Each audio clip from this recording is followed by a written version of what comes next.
द्वारा enforcement directorate द्वारा arrest कर लिया गया है। पिछले 3 साल से लगभग जांच चल रही है और उसमें दिल्ली के उप मुख्यमंत्री भी जेल में है, उनको भी अरेस्ट किया गया, उनकी भी जांच हो रही है। और उसी में कुछ दक्षिण भारत के सांसद जो अप्रूवल हो गए हैं, जो वहाँ के नेता वो अप्रूवल हो गए हैं, तो उसके चलते इनको अरेस्ट किया गया है। अब दिल्ली लाया जाएगा और दिल्ली में लाकर इनको उन लोगों के सामने खड़ा किया जाएगा जिन लोगों ने जानकारियाँ दी हैं। एक बड़ा नॉर्मल कोर्स है और मैं अपेक्षा करता हूँ कि कविता जी इसमें सहयोग करेंगी, ईडी का सहयोग कर जो प्रश्न उनसे पूछे जाएंगे उनको उत्तर देंगे।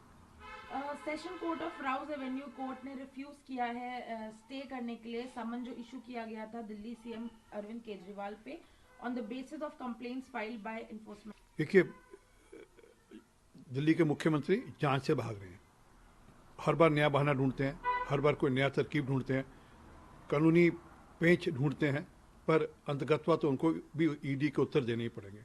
उनको सब उन प्रश्नों के उत्तर देने पड़ेंगे जो शराब घोटाले के अंदर निकल कर आ रहे हैं और जिस प्रकार से शराब का पैसे से वह चुनाव लड़े, उस पैसे का दुरुपयोग हुआ, उसके भी उत्तर देने पड़ेंगे।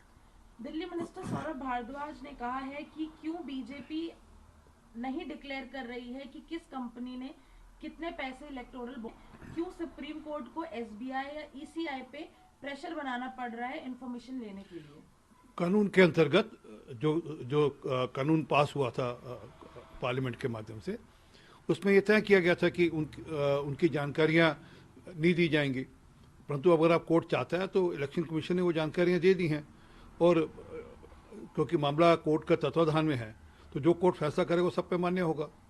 जी, गुजरात में दिल्ली सीएम और आम आदमी पार्टी के नेशनल कन्वीनर अरविंद केजरीवाल ने कहा कि हमें गुजरात के लोगों से बहुत सपोर्ट मिला, पिछले इलेक्शन में करीबन 14% वोट मिले जिसकी वजह से नेशनल पार्टी बनी और इस बार भी उनको 2 सीटें लड़ने के लिए इंडिया अलायंस के थ्रू मिली हैं और उनको पूरा भरोसा है कि वो ये दोनों सीटें जीतेंगे। दोनों सीटों में उनकी जमानत बच जाए, उनको नोटा से अधिक वोट मिल जाए, ये बड़ी बात होगी, जीतने की तो बहुत दूर की बात है।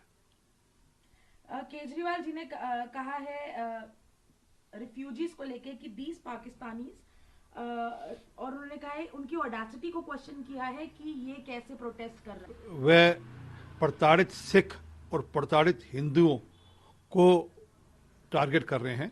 उन्होंने कभी रोहिंग्यास के बारे में, कभी बांग्लादेशियों के बारे में इस प्रकार की भाषा इस्तेमाल नहीं करी। ये वो लोग हैं जो कि पाकिस्तान के अंदर प्रताड़ित किए गए धर्म के नाम पर। शायद उनकी जानकारी में नहीं है कि 20 लाख से अधिक लोग थे जब देश का बंटवारा हुआ था पाकिस्तान में, जो सिख थे, और आज कुल मिलाकर 6,934 बचे हैं और उसमें से कुल मिलाकर 30,000 लोगों को सिर्फ नागरिकता मिलनी है 2014 से पहले जो देश में है। उसको लेकर ये हल्ला इसलिए करें कि इनको मुसलमानों का वोट चाहिए।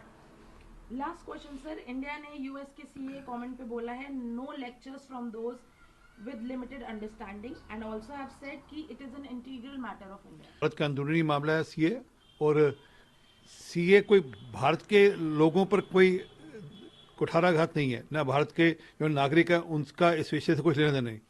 ये पाकिस्तान के अंदर जो, जहाँ अफगानिस्तान में, जहाँ बांग्लादेश के अंदर जो धर्म के नाम पर प्रताड़ित किए जाते हैं, खास कर सिख, हिंदू, बौद्ध, जैन, पारसी और क्रिश्चियंस भी, उनकी चिंता की गई है। मुझे पता नहीं लगता कि उसमें भी क्यों प्रश्न उठाए जा रहे हैं।